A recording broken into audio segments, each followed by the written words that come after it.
حي على الفلاح وقل رب زدني علما۔ محترم سامعین، صحیح مسلم کی روایت ہے، ایک دن اللہ کے رسول صلی اللہ علیہ وسلم نے صحابہ کرام سے فرمایا تھا، میری خواہش ہے کہ میں اپنے بھائیوں کو دیکھوں۔ صحابہ نے کہا، یا رسول اللہ، کیا ہم آپ کے بھائی نہیں ہیں؟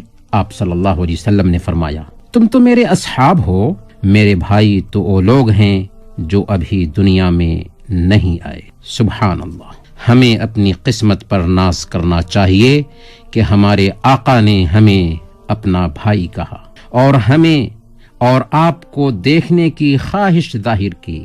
اللہ کا شکر ادا کریں کہ اس نے ہمیں مسلمان بنایا اور اپنے نبی کا امتی بننے کا شرف بخشا۔ لیکن یہ اعزاز کی بات کب ہوگی؟ جب ہم صحیح معنوں میں اپنے نبی کی تعلیمات کو اپنائیں گے۔ تو آئیے آج ہم کچھ دیر کے لیے اپنے آقا کی زیارت اپنے آقا کے گھر کی زیارت کرتے ہیں، ان کے گھر میں داخل ہوتے ہیں، ان کے گھر کو دیکھتے ہیں، اس میں غور کرتے ہیں، اس سے عبرت حاصل کرتے ہیں تاکہ ان کو اپنا نمونہ بنا سکے۔ لیکن ہاں، یاد رکھیں، یہ کسی دنیاوی بادشاہوں کے محلات کے جیسے سیر و تفریح کا گھر نہیں ہوگا، بلکہ نہایت سادگی کا آئینہ دار ہوگا۔ ویسے بھی آپ کو سرور کائنات کا گھر دیکھ کر تعجب نہیں ہونا چاہیے، کیونکہ آپ صلی اللہ علیہ وسلم دنیا کے بارے میں سب سے بڑے زاہد اور اسے کم تر سمجھنے والے انسان تھے۔ آپ نے ہی کہا تھا نا کہ ہمیں دنیا سے کیا لینا دینا۔ ہماری اور دنیا کی مثال اسی مسافر کی سی ہے جس نے گرمی کے دنوں میں سفر کیا اور کسی سایہ دار درخت کے نیچے 1 گھنٹہ آرام کیا، پھر چھوڑ کر چلتا بنا۔ جی ہاں، اللہ کے رسول صلی اللہ علیہ وسلم کے گھر کیا ہیں؟ کھجور کے تنے، مٹی اور بعض پتھروں سے بنے ہوئے ہیں جن کی چھتیں کھجور کی ہیں۔ اس میں ازواج مطہرات کے الگ الگ کمرے بنے ہوئے ہیں، اتنے تنگ اور چھوٹے کمرے کہ ان کے چھت کو ہاتھوں سے چھو لینا آسان ہے۔ آئیے سب سے پہلے رسول اللہ صلی اللہ علیہ وسلم کے دروازے پر دستک دے کر تصور کی دنیا میں آپ کا دیدار کرتے ہیں۔ حضرت برا بن عازب رضی اللہ تعالی عنہ کہتے ہیں، آپ صلی اللہ علیہ وسلم چہرہ کے اعتبار سے سب سے خوبصورت اور اخلاق میں سب سے اچھے تھے، نہ تو آپ بہت لمبے تھے اور نہ ہی پست قد تھے۔ صحیح بخاری کی روایت ہے، ایک دن کسی نے ان سے پوچھا، کیا اللہ کے رسول صلی اللہ علیہ وسلم کا چہرہ تلوار کی طرح تھا؟ انہوں نے جواب دیا، نہیں، بلکہ چاند کی طرح تھا۔ صحیح بخاری اور مسلم کی روایت ہے، انس رضی اللہ تعالی عنہ کہتے ہیں، او انس جنہوں نے 10 سال تک آپ صلی اللہ علیہ وسلم کی خدمت کی، لیکن اس بیچ آپ صلی اللہ علیہ وسلم نے کبھی ان سے یہ نہیں فرمایا کہ تم نے ایسا کیوں کیا اور ایسا کیوں نہیں کیا۔ یہی انس کہتے ہیں، میں نے رسول اللہ صلی اللہ علیہ وسلم کے ہاتھوں سے زیادہ نرم کوئی چیز چھوا ہی نہیں، خواہ وہ دیباج ہو یا ریشم ہو یا کوئی اور چیز، اور میں نے رسول اللہ صلی اللہ علیہ وسلم کے جسم کی خوشبو سے بڑھ کر کوئی خوشبو کبھی نہیں سونگھا۔ اب آئیے دیکھتے ہیں آپ صلی اللہ علیہ وسلم گفتگو کیسے فرماتے تھے۔ سیدہ عائشہ صدیقہ رضی اللہ تعالی عنہ بیان کرتی ہیں کہ رسول اللہ صلی اللہ علیہ وسلم جب بات کرتے تو اس کا ایک ایک لفظ جدا جدا الگ الگ ہوتا تھا، جسے ہر سننے والا سمجھتا تھا۔ انس رضی اللہ تعالی عنہ کہتے ہیں کہ رسول اللہ صلی اللہ علیہ وسلم ہر بات کو 3 بار دہراتے تھے تاکہ اسے سمجھ لیا جائے۔ محترم سامعین، اب ہم اللہ کے رسول صلی اللہ علیہ وسلم کے گھر میں داخل ہو چکے ہیں۔ آپ کا گھر خاکساری کا نمونہ ہے۔ یہاں سرمایہ تو کچھ نہیں ملے گا، ہاں یہاں کا سارا سرمایہ ہے تو ایمان ہے۔ یہاں کوئی تصویر لٹکائی نہیں گئی، ایک کونے میں ایک پیالہ ہے جو لکڑی سے بنایا گیا ہے اور لوہے کی تاروں سے باندھ دیا گیا ہے۔ اس پیالے میں آپ پانی، دودھ اور شہد پیتے ہیں۔ آپ پانی پیتے ہیں تو 3 سانس میں پیتے ہیں اور سانس لینے کے لیے برتن سے منہ ہٹاتے ہیں۔ آپ صلی اللہ علیہ وسلم کے پاس ایک زرہ بھی تھی، لیکن ابھی دکھائی نہیں دے رہی ہے، کیونکہ آپ نے اسے ایک یہودی کے پاس 30 ساع جو کے بدلے گروی پر رکھا ہوا ہے۔ محترم سامعین، آپ کے گھر میں بہت سارے پھول کھلے ہوئے ہیں۔ آپ صلی اللہ علیہ وسلم کو اپنی اولاد سے بڑی محبت ہے۔ فاطمہ جب آپ کے گھر آتی ہیں تو آپ کہتے ہیں میری بیٹی کو خوش آمدید، ان کا ہاتھ پکڑ کر چوم لیتے ہیں اور اپنے خاص مجلس میں بیٹھاتے ہیں، اور جب آپ ان کے گھر جاتے ہیں تو وہ بھی آپ کا ہاتھ چوم لیتی ہیں اور اپنے خاص مجلس میں بیٹھاتی ہیں۔ آپ صلی اللہ علیہ وسلم نے اپنے بچوں کو بھی سادگی سے جینا سکھایا تھا۔ صحیح بخاری کی روایت ہے، چکی پیستے پیستے فاطمہ رضی اللہ تعالی عنہ کے ہاتھوں کا برا حال ہو چکا تھا۔ ایک دن اپنے ابو کے پاس خادم مانگنے آئیں۔ اتفاق سے رسول اللہ صلی اللہ علیہ وسلم نہ ملے تو سیدہ عائشہ صدیقہ رضی اللہ تعالی عنہا سے سارا قصہ سنا دیا۔ جب رسول اللہ صلی اللہ علیہ وسلم تشریف لائے تو سیدہ عائشہ صدیقہ رضی اللہ تعالی عنہا نے آپ صلی اللہ علیہ وسلم سے اس معاملے کا ذکر کیا۔ اللہ کے رسول صلی اللہ علیہ وسلم فوراً فاطمہ کے گھر گئے۔ علی اور فاطمہ رضی اللہ عنہما سونے کی تیاری کر رہے تھے۔ آپ دونوں کے بیچ بیٹھے، پھر فرمایا کیا میں تمہیں خادم سے بہتر بات نہ بتاؤں؟ جب تم بستر پر سونے کے لیے جاؤ تو 34 بار اللہ اکبر، 33 بار سبحان اللہ اور 33 بار الحمدللہ کہہ لو۔ خیر لکما من خادم، یہ تم دونوں کے لیے خادم سے بہتر ہے۔ نواسے اور نواسیوں کو آپ ٹوٹ کر چاہتے ہیں۔ حسن اور حسین رضی اللہ عنہما کو گلے لگاتے ہیں۔ نواسی امامہ کو کندھے پر بٹھا کر لوگوں کو نماز پڑھاتے ہیں۔ آپ صلی اللہ علیہ وسلم کا اپنی بیویوں کے ساتھ کیسا معاملہ ہوتا تھا، ذرا اسے بھی جان لیتے ہیں۔ رسول اللہ صلی اللہ علیہ وسلم کے پاس 11 بیویاں تھیں جو امہات المؤمنین کے نام سے مشہور ہیں۔ آپ نے 9 بیویوں کی موجودگی میں وفات پائی، ان میں سب بیوہ تھیں سوائے سیدہ عائشہ صدیقہ رضی اللہ تعالی عنہا کے۔ آپ صلی اللہ علیہ وسلم نے فرمایا خیرکم خیرکم لأہلہ وانا خیرکم لأہلی، تم میں بہتر وہ ہے جو اپنے گھر والوں کے لیے بہتر ہو، اور میں تم میں اپنے گھر والوں کے لیے سب سے بہتر ہوں۔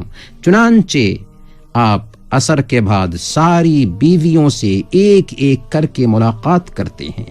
بیویوں سے محبت دیکھیے کہ ام المؤمنین عائشہ رضی اللہ تعالی عنہا کو پکارتے ہیں تو عائشہ کہہ کر پکارنے کی بجائے عائش کہتے ہیں، محبت کے اظہار کے لیے۔ صحیح مسلم کی روایت ہے، سیدہ عائشہ صدیقہ رضی اللہ تعالی عنہا نے کہا میں پانی پیتی تھی، پھر برتن نبی پاک صلی اللہ علیہ وسلم کو دیتی، آپ اسی جگہ منہ رکھ کر پانی پیتے جہاں میں نے منہ رکھ کر پانی پیا تھا۔ حالانکہ میں حائضہ ہوتی تھی اور میں ہڈی نوچتی، پھر رسول اللہ صلی اللہ علیہ وسلم لے لیتے اور اسی جگہ منہ لگاتے جہاں میں نے لگایا تھا۔ سبحان اللہ، کیا انداز تھا محبت کا۔ حضرت عائشہ صدیقہ رضی اللہ تعالی عنہا نے یہ بھی فرمایا نبی صلی اللہ علیہ وسلم نے اپنی ایک بیوی کو بوسہ دیا، پھر نماز کے لیے نکلے اور وضو نہیں کیا۔ صحیح بخاری کی روایت ہے، حضرت عائشہ صدیقہ رضی اللہ تعالی عنہا فرماتی ہیں کہ میں اور نبی اکرم صلی اللہ علیہ وسلم ایک ہی برتن میں غسل کرتے تھے۔ سبحان اللہ، اللہ کے نبی صلی اللہ علیہ وسلم اپنی بیویوں کے ساتھ کیسے رہتے تھے یہ بھی شریعت تھی، اس لیے ازواج مطہرات نے ان ساری باتوں کو کھول کھول کر بیان کر دیا تاکہ بعد کے لوگوں کے لیے اللہ کے نبی صلی اللہ علیہ وسلم کی معاشرتی زندگی بھی آئیڈیل اور نمونہ بن جائے۔ یہی نہیں بلکہ آپ نے بیویوں کے ساتھ کھیل کود کیا، دل لگی کی اور دور کا مقابلہ کیا۔ حضرت عائشہ صدیقہ رضی اللہ تعالی عنہا فرماتی ہیں کہ اللہ کے رسول صلی اللہ علیہ وسلم کے ساتھ ایک سفر میں تھی، اس وقت میں موٹی تازی نہیں تھی۔ آپ نے لوگوں کو آگے بڑھ جانے کا حکم دیا، جب لوگ آگے نکل گئے تو آپ نے فرمایا آؤ ہم دور کا مقابلہ کرتے ہیں۔ میں نے مقابلہ کیا تو میں آپ سے آگے نکل گئی، اس وقت آپ خاموش رہے، یہاں تک کہ دوسری مرتبہ کا واقعہ ہے جبکہ میرا بدن بھاری ہو گیا تھا، آپ کے ساتھ ایک سفر میں نکلی، آپ نے لوگوں کو آگے نکل جانے کا حکم دیا، پھر مجھ سے کہا آؤ مقابلہ کرتے ہیں۔ چنانچہ مقابلہ ہوا اور آپ آگے نکل گئے، تب آپ ہنسنے لگے اور کہا ہذہ بتلک، یہ اس کے بدلے ہے، یہ ہیں سارے جہاں کے تاجدار رسول اللہ صلی اللہ علیہ وسلم جو بہترین نمونہ تھے۔ جب اللہ کے رسول صلی اللہ علیہ وسلم گھر میں داخل ہوتے تو سب سے پہلے مسواک کرتے تھے اور گھر میں داخل ہوتے وقت اللہ کا نام لیتے اور سلام کرتے تھے۔ محترم سامعین، اب آئیے ذرا رسول اللہ صلی اللہ علیہ وسلم کے بستر کو دیکھتے ہیں۔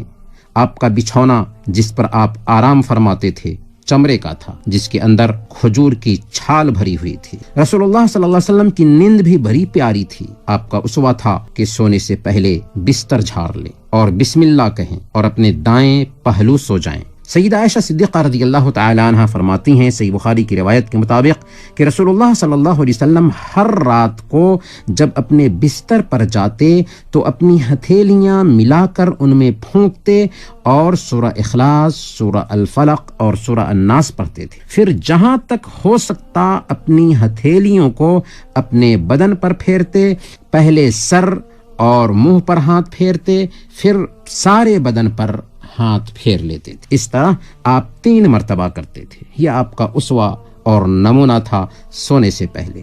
آپ صلی اللہ علیہ وسلم راتوں میں خود نماز پڑھتے اور گھر والوں کو بھی نماز کے لیے جگاتے تھے۔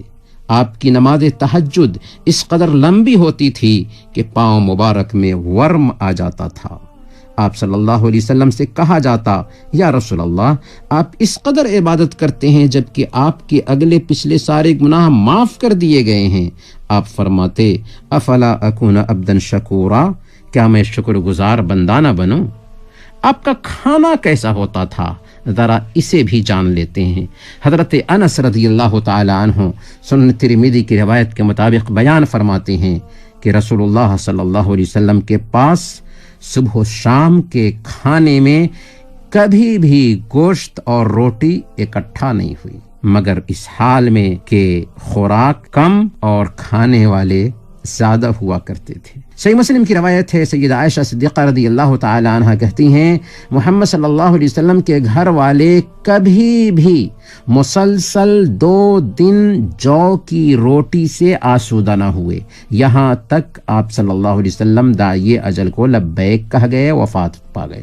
صحیح بخاری اور مسلم کی روایت ہے، سیدہ عائشہ صدیقہ رضی اللہ تعالی عنہا فرماتی ہیں کہ اللہ کے رسول صلی اللہ علیہ وسلم کے گھر والوں نے جب سے آپ مدینہ تشریف لائے 3 دن تک برابر گیہوں کی روٹی پیٹ بھر کر نہیں کھائی، یہاں تک کہ آپ وفات پا گئے۔ یعنی جب اللہ کے نبی صلی اللہ علیہ وسلم مدینہ تشریف لائے اس وقت سے آپ کی وفات پانے تک 10 سال تک کا یہی حال رہا کہ 3 دن تک برابر گیہوں کی روٹی پیٹ بھر کر کھانے کو نہیں ملی۔ کبھی کبھی ایسا ہوتا کہ نبی صلی اللہ علیہ وسلم کھانے کے لیے کچھ بھی نہ پاتے تو بھوکے سو جاتے تھے، اور یہ حالت کوئی اضطراری نہیں تھی بلکہ اختیاری تھی۔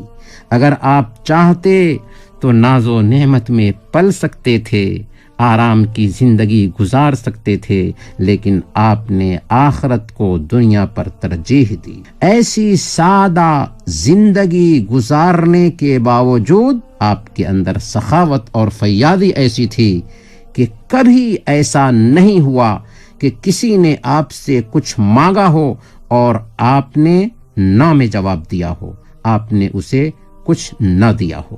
محترم سامعین، یہ ہلکی سی جھلک تھی ہمارے حبیب کے گھر کی۔ اس مختصر وقت میں اس گھر کا احاطہ قطعاً ممکن نہیں ہے، کیونکہ اس گھر کی شان ہی نرالی ہے۔ بس ہمیں اپنے نبی سے اگر محبت ہے تو ان کو اپنا آئیڈیل بنائیں، نبی کے گھر کے جیسے اپنے گھر کو بنائیں، نبی کی اولاد کے جیسے اپنی اولاد کو بنائیں، نبی کی بیویوں کے جیسے اپنی بیویوں کو بنائیں، نبی کی تعلیمات کو سیکھیں، ان کی سیرت کا مطالعہ کریں، انہوں نے جن کاموں کا حکم دیا ہے انہیں کریں، اور جن کاموں سے روکا ہے ان سے خود کو روک لیں۔ آپ کے صحابہ اور اہل بیت سے محبت کریں اور ان پر کثرت سے درود و سلام کا تحفہ بھیجتے رہیں۔ اللہم صلی وسلم وبارک علیہ۔